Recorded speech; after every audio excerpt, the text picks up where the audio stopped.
This state held its first Supreme Court election back in 1852. And for more than a century and a half, those elections produced a court that was capable of earning the trust and confidence of the people of Wisconsin. And it was not until these last two elections that that confidence was shaken, and shaken seriously. And I think it's important to come to terms with the fact that there is now a crisis of confidence with respect to our judiciary.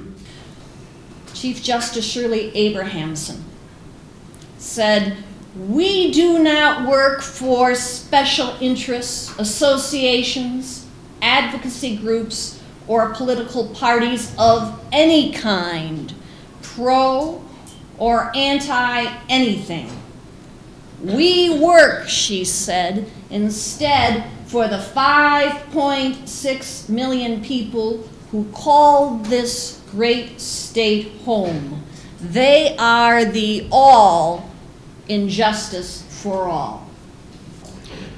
7 members of our court, and we don't always agree unanimously on anything, but we did in this instance. 7 of us sent a letter to the governor and to the legislators here in the state of Wisconsin, and we said we're not endorsing any particular public financing plan, but we think that there's a need for greater public financing of Supreme Court races. The judges have always been the pillars of the community. They're the people you go to when any life-changing decision is being made. Life and death, multi-million-dollar lawsuits, crime and punishment, the rights of very unpopular people and groups, right? Individual freedom. And we've always had them up on a pedestal, and I'm afraid that here in Wisconsin, they are falling fast off that pedestal. When you have poisoned elections, should we concentrate on getting rid of the poison, or should we concentrate on getting rid of the elections? And I think we should concentrate on getting rid of the poison.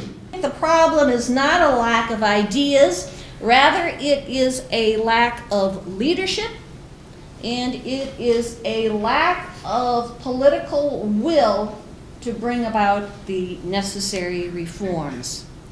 We cannot permit our court system to continue down this path because the public's faith and trust in the integrity of our system and the impartiality of our judges is at great risk. There's opinion polls that show that a vast majority believes that the money that judges get influences their decisions. That's the problem. The vast majority of people have come to the conclusion that those campaign contributions do influence decisions. And that is a disaster for our judiciary. When the public begins to believe that it's the special interest influence and the campaign donations that are on the minds of our judges when they make rulings on cases before them. Getting out the vote, when you have 19% of the eligible voters in the state of Wisconsin electing a justice on the Wisconsin Supreme Court, I think that's just atrocious. And so that's another place, certainly, where the citizen plays a major role. I'm worried that if we have our state Supreme Court constantly influenced every election by the majority of people, then the majority now controls the legislature, they control the executive, and now they influence the judicial branch. And I think the judicial branch is supposed to be different. The judicial branch is supposed to stick up for the little guy, stick up for the unpopular guy, stick up for the guy that a lot of us don't like. And that's the citizen that I'm most worried about in this scenario.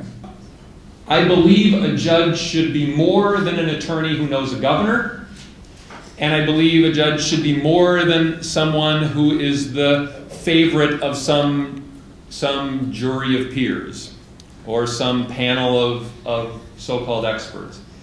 I think that the people ought to be trusted to make these decisions, but what we are now seeing in Wisconsin are not Supreme Court elections. We're seeing court auctions.